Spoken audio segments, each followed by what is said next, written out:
Guys, Tokan ada satu biji rumah yang dah siap reno, and korang tak perlukan modal apa-apa pun untuk beli rumah ni. Jom tengok. Ya, betul. Tanpa modal. Maksudnya, korang tak perlu keluarkan deposit apa pun untuk miliki rumah yang cantik ni. Korang simpan je duit raya korang tu baik-baik. Sekarang ni, jom Tokan tunjuk korang apa yang menarik dengan rumah ni. Let's go. Belum masuk lagi, korang mesti dah dapat agak dah betapa cantiknya dalaman rumah ni kan.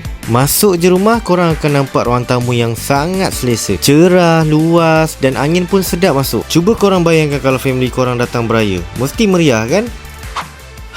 Sekarang ni Tokan nak tunjuk korang bilik yang pertama. Sangat-sangat luas. Yang penting master bedroom ni siap ada bilik air sendiri tau. Tokan dah siapkan cantik-cantik bilik air ni. Siap full mozaik lagi tau. Macam cantik kan?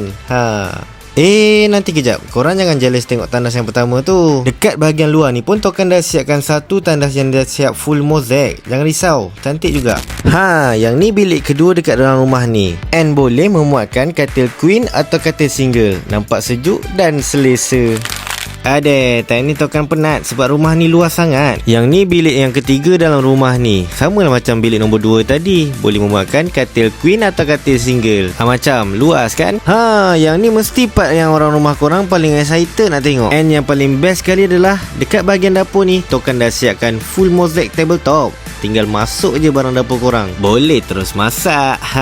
Yang paling Tokan suka dekat bahagian dapur ni, kita boleh ubah ikut cita rasa sendiri. Nak buat tempat basuh baju boleh, nak buat tempat sidai pun boleh. Rumah ni berada dekat Pasir Gudang. Jadi Tokan rasa Tokan nak bagi free gift aircon dengan kipas yang baru. Macam?